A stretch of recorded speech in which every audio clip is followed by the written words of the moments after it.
welcome to another episode. Risk it for the brisket, FUELcast, all that fun stuff. You know, we've been having some conversations about some things lately. Lots of questions are going around, mainly about some things with the Michigan GOP political party. The new chairwoman came in last year, Kristina Karamo. She's been here at the Iron Pig a couple of different times. I have not personally met her, but I know that there's some things going on within the state party, and I get asked about it a lot, and I'm not necessarily involved in politics like my next guest is. And so I'm trying to learn a little bit more about what state parties do, the committees, and how they function and how they work together, because they are an important part of the entire political apparatus. When it comes to representative government, it's kind of a big deal. So I want to bring in somebody that I had the pleasure of meeting a couple of years ago due to COVID circumstances, I guess we can call it. She has a daycare in mid-Michigan, and she kind of took a battle on her own against some COVID mandates regarding childcare facilities and this, that, and the other. Quite the, I don't even know the real word to use. She does have a persona as Wonder Woman, and I kind of believe that it sort of deserves. She does take some lines that I'll tell you are very interesting, and in my opinion, brave for a person that is kind of taking on some things that she has with the court system on her own and some other things. So anyways, I got the pleasure of meeting Bree Moegenberg a few years ago. She's been here to the restaurant. She's experienced some wonderful barbecue. But I know that there's some things going on. So I reached out and wanted to have her on the show, and kind of just, you know, for me, I want to learn a few more things about exactly what these committees do and really what's going on. You know, we've heard some things back and forth going on at that state committee level, and potentially maybe replacing the Michigan GOP chairwoman. So let me see if I can get Bree in here. Give me just a second, guys. One sec. All right. Thanks for joining me, Bree. Welcome to the show. Hey, Ian. Thanks for having me. And I just want to say the brisket's amazing. You say risk it for the brisket, and I say risk it for the babies.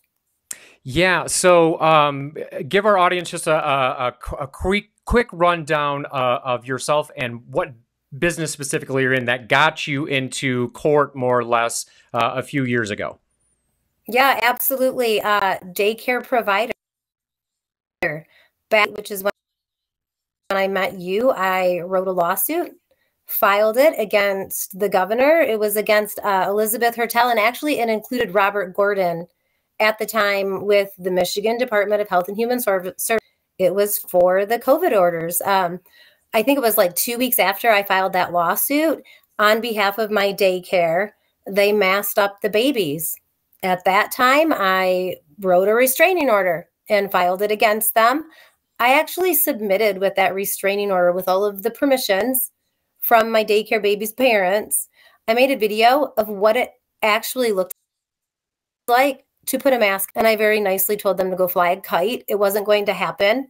And in a nutshell, the judge agreed with me. He said, unfortunately, though, no babies have been harmed yet. And then that lawsuit actually sat there until it went moot a week before the orders came down. And, you know, this is something, Ian, that I don't even know if I've ever told you this.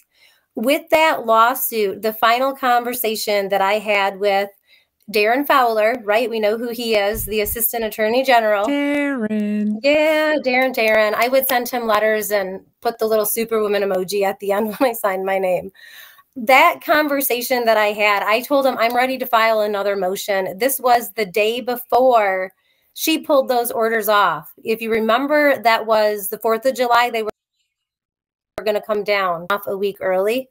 I'm not saying it was correlated, but I am saying I had the conversation with him and I said, you're done. I compared those masks to being like putting waterboarding, right, on a kid. And like when you get the water dumped in, you got this hot, humid temperature and dogs and pant.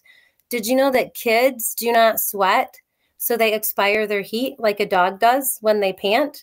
So when they come in and they put that mask on, I didn't know that. That is true. And now we, of course, know there's a ton of science now that is showing exactly how harmful masks and distance learning and a lot of that other stuff was. So to your point about your case being moot, we found that to be the case in 12 of 15 school mask mandate cases that would then follow in 2022. A big one is Let Them Breathe that is still going on today. I believe another one out of Kalamazoo. And then I believe there is also a teacher in maybe Petoskey that is also kind of taking on her union for that. That might be vaccine requirements, but don't quote me on that. I should know better, actually. My lawyer represents them. But anyways, so let me ask you this question. So that was 2021. How involved were you in local or state politics back during COVID? Well, so before 2020 Trump, I was not involved. And in fact, 2020, it was the Halloween of 2020. Locally, I put together a Trump train. And we had like tours that had showed up. But as I was doing that, I'm like, gosh, the Republican Party in my county, I didn't even know at that time who I would get a hold of. So, from that point on, it just grew. And it grew. And the more you speak up and the more then your head's on the chopping block, and you know how that goes. But we worked on recalling school board members. I started the Moms for Liberty organization here in Isabella County. And then, of course, now the state committee for the Michigan Republican Party. So when did you sign up? So, okay, this is where I need some education. Yeah. And this is where I appreciate you coming in and schooling my simpleton self on this.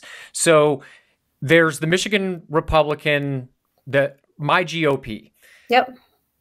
So how are you participating in, and what do you do? And are you elected, and who is electing you? Yeah, I'm actually really glad that you asked that, because I'm going to start from the bottom up and tell you how we get to where I'm at right now. So I am a state committee member. Of the state committee members, there are 6 in each congressional district. So Michigan has 13 congressional districts. We get to this position by the delegates that go to our caucus.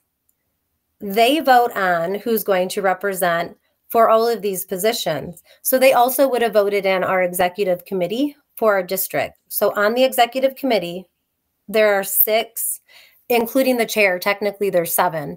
But those 6 state committee members plus the chair that's on each executive committee. Now, in order to get to that position, to go to the floor to place that vote, the delegates had to be chosen at their county convention. Well, how are they chosen as a delegate at their county convention? They actually have to be chosen by the voters, right? So essentially, it starts with the voters, and that's how I got to where I was. So those voters would have gone to the polls and voted for the delegates that were within their precinct. So the bottom line is, we are in our position making these votes at the Michigan Republican Party state level to support and have the word and work for our voters and representation and to widen our voter base, because our final duty at the end of the day, do you want to take a guess what that is? It's really simple. Like, people complicate the crap out of this. Our final duty is not about pushing through election integrity organizations. It's not about all these frivolous things that happen. The bottom line is, it's our job to get the candidates, to support the candidates, and to get the candidates elected so Republicans win. That's our job. So that's, and it sounds like to me, and again, I'm on the outside trying to learn some more. Yeah. There seems to be kind of, and feel free to correct me if I'm wrong, sort of a rift between that idea and the opposite of that, maybe. in the way that I can maybe describe it better for simple people like me is kind of the same boss. How's that saying go? Meet the new boss, same as the old boss. And then there's people like yourselves that are actually going back to the original intent of these committees and these organizations and the representation from the bottom up. Is that a fair assessment? Absolutely. Does that even make sense? Well, and let's talk about that though, right? So as a Republican, we are the party of the Constitution and the party of liberty. And where does our voice come from, right? We the people, we go from the bottom and we go up. But what we're seeing right now, honestly, this is what I'm going to compare it to. You're going to like this comparison. So in 2020, 2021, right? Like you've got the crazies, like you got yourself, you've got me, and we're doing these lawsuits, all of us, you know, conspiracy theorists that are fighting the Democrats in COVID, in the control, and right, like breaking everybody apart, keeping them from communicating with each other. We're fighting that, and we just have, you guys are awful, you're crazy, you shouldn't be doing this.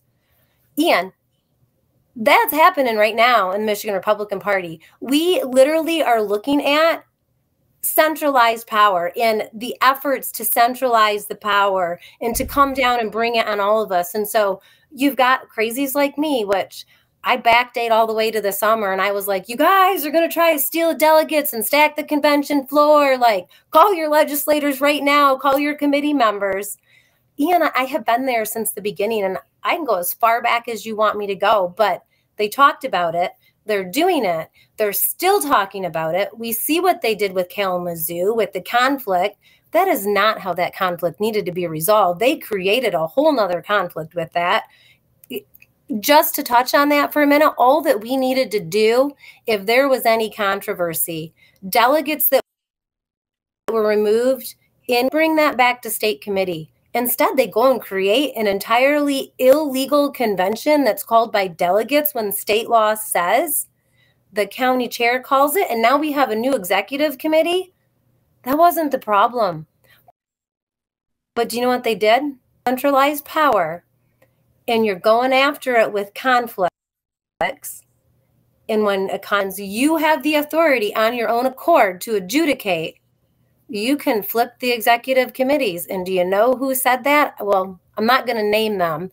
The person at that time with general counsel that was the non-executive director at the time, they were looking to mandate and require counties to have the same bylaws. Crazy Bree said, what are you going to do when the counties tell you no? I'm in Isabella County. My committee's not going to operate anything like Oakland County. And I don't know if you know the two to compare them, but yes. Right? Very different. I said, what are you going to do? Tell you no. Well, it's really simple. We'll just go in, and if we need to get rid of the chair, if we need to get rid of the committees, we have a conflict, we're going to come in and resolve the conflict. And of course, that wasn't their exact words, but I can, if you want the documentation in the draft they put through, I can share it that said exactly that. And I said to them, and let's be honest, and you know, like that probably bothers people in politics, but I said to them, sure. I don't know if you're eating magic brownies or you're smoking something special, but you're talking to the people that fought against COVID mandates. You're not going to get anybody to go along with that. And don't you dare try to come top down to these counties and districts. They're going to tell you to go fly a kite. They didn't care. They kept doing it. And then they came out with another draft, and then they still do it in the lawsuit that they just put forward. They're still going after the autonomy of the districts and the counties. Dan Hartman, when he wrote his letter, you don't know. I'll send you the letter later if you want it, Ian. He wrote right in there, hey, this is going to go to state central committee with what we allowed the delegates to do in Kalamazoo. And this could happen all over the place. So the last email I sent out to everybody, I said, you know, this could be fun. What if the delegates of the state just decided to get together on their own, man? Call your own convention delegates and you go remove the chair. Don't make state committee do all this work. Like, you guys just go remove her and replace her, right? It's the same concept, but do you think that's ethical and that's what we want? No, we don't want centralized power right? Right. That to me is, if anybody gets anything out of what you just said, it's simply that phrase, centralized power. Yeah. And that is what I have been fighting against, and not even obviously centralized power, but centralized information too. I mean, we don't have time to get into that, but that is a big part, the control apparatus of kind of the default information. This is the only information that you're going to get, or that is, quote, real. That's a whole big part of it. So let me ask you this question. I know that there is some conversations about potentially removing Kristina Karamo as chair, right? And Dan Hartman. Don't forget. Both of them. General counsel. General counsel. Okay. How, in your estimation, do you think that is a possibility? And I'm not saying, again, I'm looking at this from the outside. I'm not a Republican. I usually identify as libertarian, but I hate even being pigeonholed into some of that these days. But a big part of that theme that threads throughout both of those is decentralized everything, mainly power and authority. But do you think that statewide that people like yourselves are on the same page, and that, I guess the long and the short is, do you foresee Michigan GOP having a new chairperson in the future? I am not only going to tell you that I foresee it, but I'm going to go a step further and tell you I think that's what the majority of the state wants. And if you're not sure, I'm just going to really elaborate on that really simply here. Sure. How's the GOP with fundraising? How are those donors doing? How are all those big grassroots people? That grassroots money that, right, we were supposed to go at. I think we were supposed to have 1.5 million was the plan by June. How are we doing? It doesn't seem like very well. Volumes, not at all. Not at all, Ian. If that doesn't speak volumes, that is the voice, right? And you know how people are supporting your efforts. You and I both are going to put their money forward. They're going to put their money where they trust somebody to do something useful with that. But not only are the donors disenfranchised, the voters are disenfranchised. I'm honest. Delegates are still hanging on. And I'll tell you in a minute how much I actually did support Karamo in the beginning. But she's even disenfranchising state committee members. Like, we are the voice. And you know what it's like to be the whistleblower, right? You know what it's like to try to, like, get people along and to see it. I'm thankful for that have really linked arms to be able to do this. But again, if you look at those donations coming in, people are not trusting this party, Ian. And it is not because of us speaking up, because we are ethical to do, right? Because we're being shut down. And if you don't agree, get this, because I feel like this is the move of a Democrat. If you don't agree, Bree Moegenberg from Little Mount Pleasant, I am deep state. Did you know that? I am deep state. I am a Democrat. You know about the picture I had taken with Whitmer, right? Yeah. That room with all those. Yeah. Like, I am a Democrat operative. And let me just say really quickly on that. I do actually applaud you for that. And in a nutshell, that picture, and I'll try and grab it and throw it up here so people can see, but you took a picture with Whitmer. And people have attacked you for it for, various reasons here, that, and the other. But what I want to make a point of really quick is that's honestly the only way forward, especially in a two-party system, which I disagree with, but that's what we have. And that is the only way that any of us collectively can move together. And there's a weird idea that everybody needs to think the same. And if you don't think like me, I hate you, or I'm completely shoving you out of any conversation that we're having about something. That does absolutely nothing. That probably leads to civil war if you want to be a conspiracy theorist.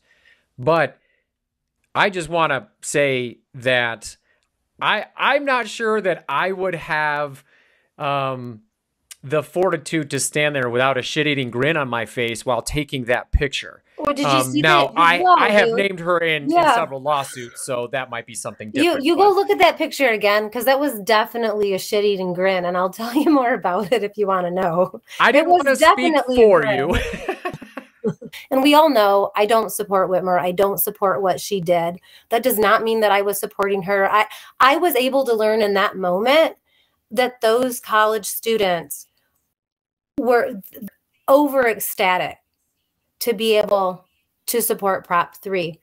And I'll tell you, as a Republican, we lost voters. And this is happening at all. We're taking this new platform our chairperson is on, and we're going to purify it, and we're going to purify our candidates. And she's even pushed our Muslim vice chairs again. Like, when the crap constitutional, like, go away. Like, we need to broaden our base. And instead, that I said is, we are not a religious organization. And while we might have values that are Christian, those are values can have. We are not Christian.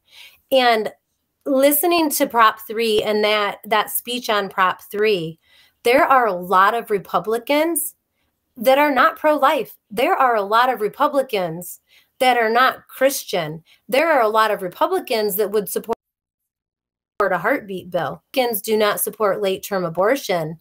But that approach, right, of bringing it down to like, this is the perfection that we're going to hold, as this is what Christ says, you can't do that. I honestly think when you look at that last election and going full bore pro, you know I'm pro-life. You know that I'm going to support, and I cannot push my religion on others. I can fight for that through legislation and everything else. But when you're talking about an entire Republican Party, we're not a religious organization.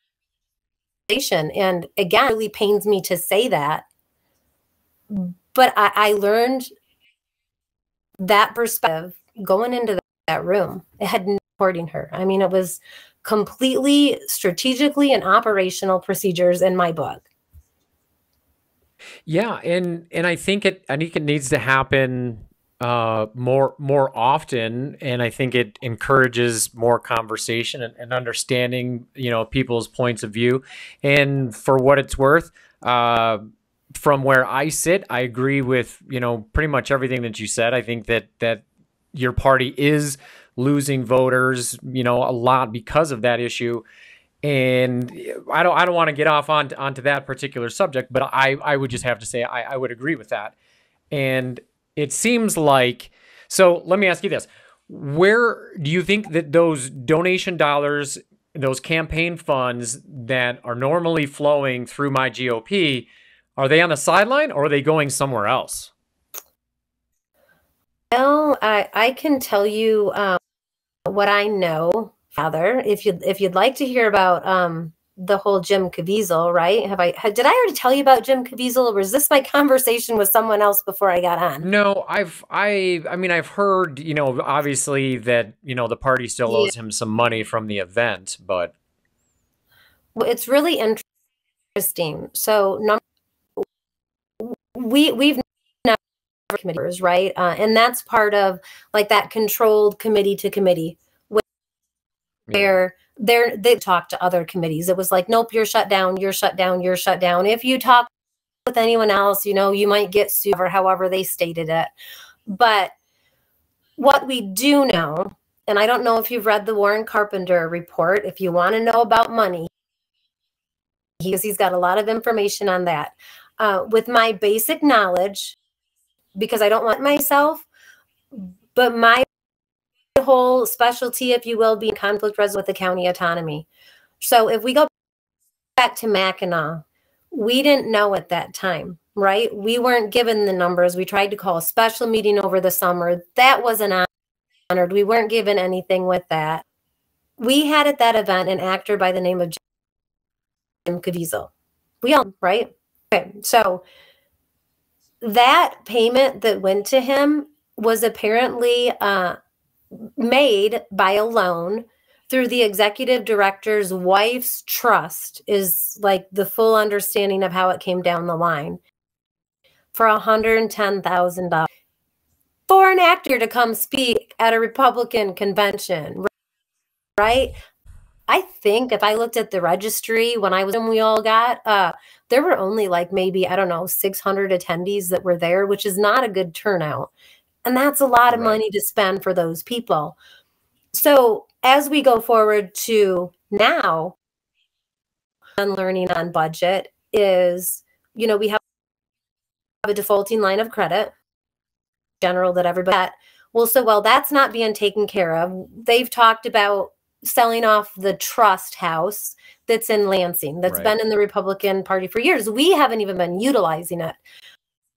That can help pay some of these things down. Well, it was voted on and all of the committee members did not agree, but now we're going to start paying down these Jim Caviezel loans at $10,000 a month.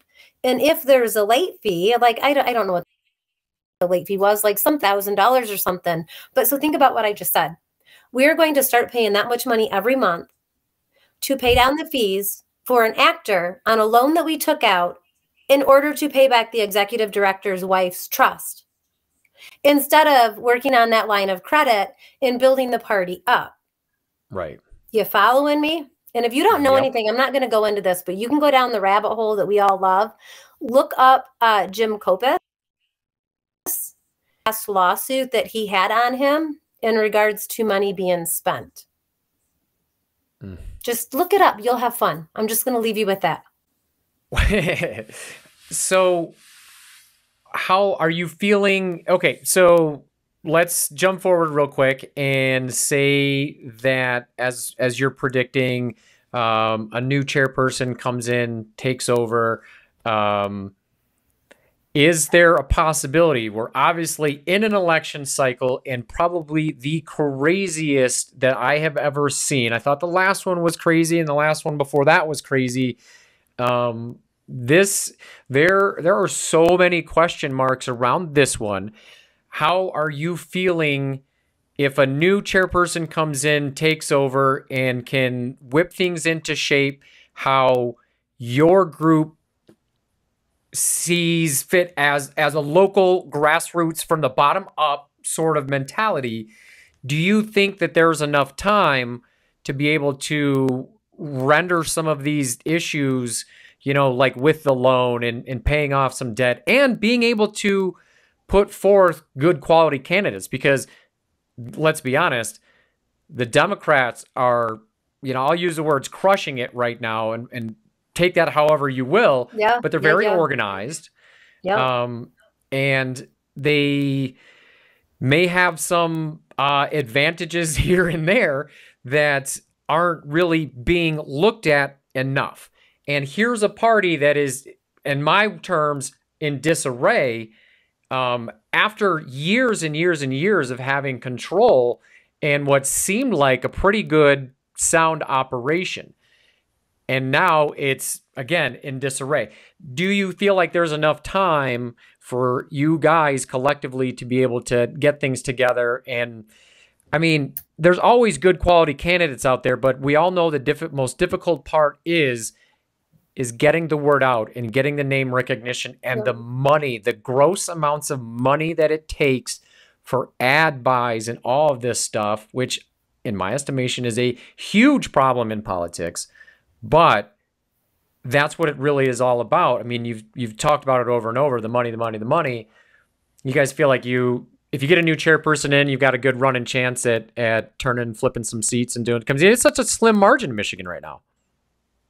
It's hard, right? Like, we are a blue state. I mean, the House is all blue. I mean, at this point, there are no Republicans sitting in the House right now because it doesn't matter what they do. They get nothing done. They're all shut down. But with that said, there's a couple of things that I want to point out. So you mentioned the Democrats and how they're very organized. And this is and the Republicans. Democrats run through organizations, right? The MEA, and whom they push and how they push them. And so you have these organizations together to be able to move everything forward, especially financially. But then you look at the Republicans. We had some big donors, right? Like, and I don't know for sure. I think there were like 17 Maine would regularly contribute to the Michigan Republican Party. Well, do you know what's happened? Karamo doesn't want their money. I agree with her. You can go pound sand. And I believe that was the quote that she gave everybody. So my eyes, a lot of people here that are working this way are really, and I'll be honest, some people have somebody in mind that they want. This is the one thing that Karamo has done that is absolutely beautiful. And this may have never have happened before in the Republican Party. I don't know, because right, I'm 4 years new. But she's been able to take every other faction of the Republican Party and she's brought them together. She's brought them together not in her favor, but she's brought us. And so like this conflict resolution, there's a bylaw amendment that I worked on. There were a couple of really old establishment that I worked with. There was, you know, a Grassroots that I think I'm crazy until I talk to her and I'm like, I love her, but like some of her ideas are here. But and this is what our party needs to continue to do, is we brought together our main goal. And we said, give me the most. I'm not going to agree with you. I'm actually liking you, but what do we have to do? And that's what has to happen. And if we pretend for a minute that the new chair doesn't do any better with fundraising, we are no worse off.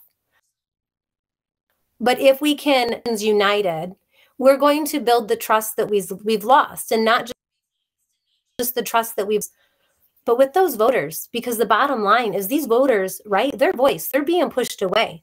And until we do that, we're not going to have those funds anyway. So the new chair, when they come in, has to be trustable, and they have to build a leadership team that includes all of the factions. I think that's the only way that we're going to do it and build the trust from everybody.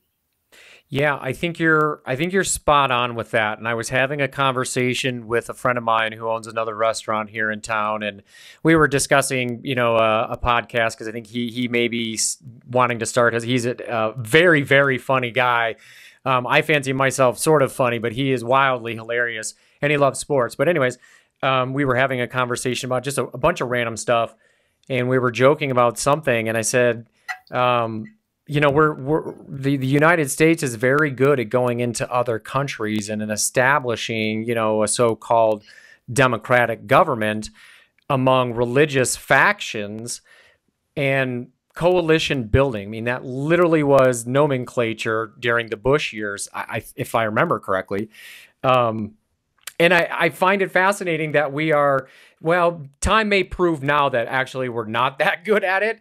But at the time, it seemed like that was very key to these other Middle East democracies, was coalition building.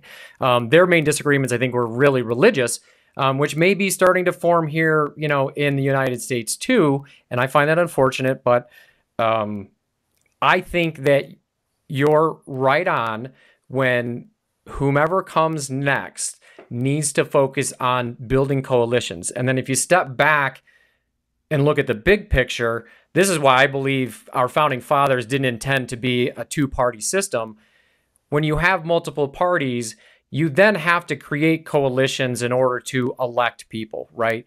If the vote gets spread out, and we may see this play out in the next election, depending on who actually ends up being both parties' nominees. There's a lot of time between now and then.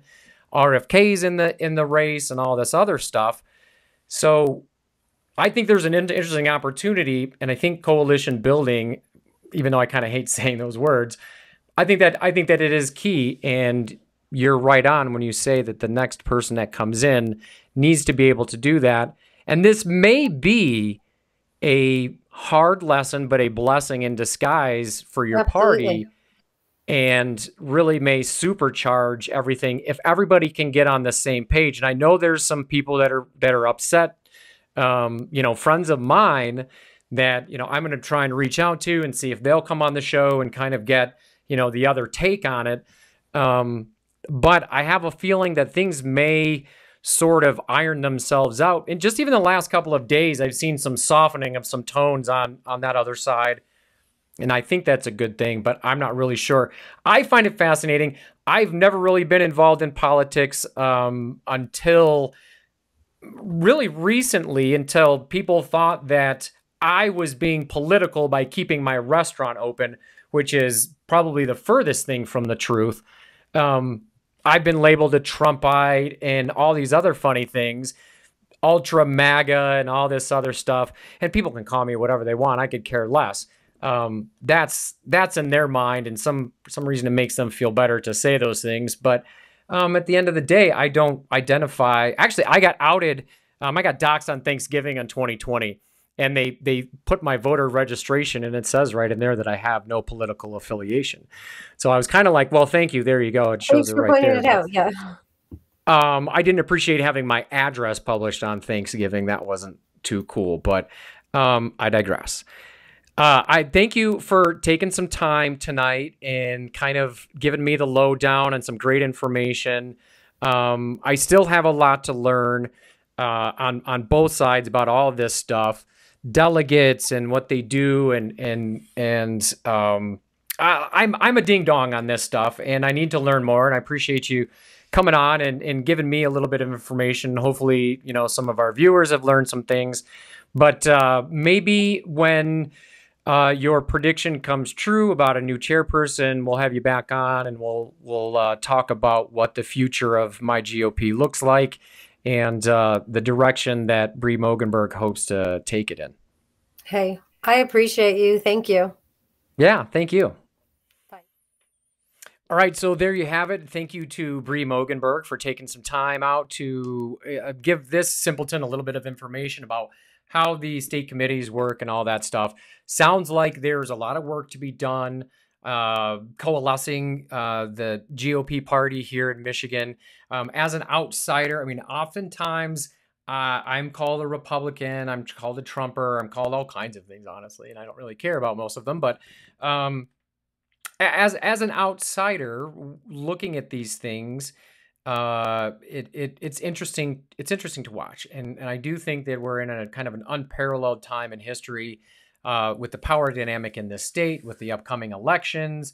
So many question marks about so many things, but a lot to be taken from what Bree has to say. I'm going to try and reach out to a couple of friends of mine that are Kristina Karamo supporters, so we can see sort of that other side of the coin exactly, if there's any truth to the top down sort of thing that Bree's talking about. Centralized power, we know, is generally not a good thing for individual liberty. So that's usually kind of the lens that we're looking through when we do some of these things. And again, I appreciate Bree for taking the time out. Thank you guys for hanging out with us. I do want to mention real quick, we do have our buy 4, get 1 free pints of barbecue sauce online, ironpigmerch.com, 20% off everything on the website as well. You don't need promo codes, automatically applied once you check out. So put 5 of these in your cart and hit purchase, and we'll get some barbecue sauce out to you right away. Thanks again for tuning in. Go to Risk It for the Brisket, riskitforthebrisket.com, FUELcasttv.com, ironpigsmoke.com. Thanks, guys, for tuning in. We'll see you soon.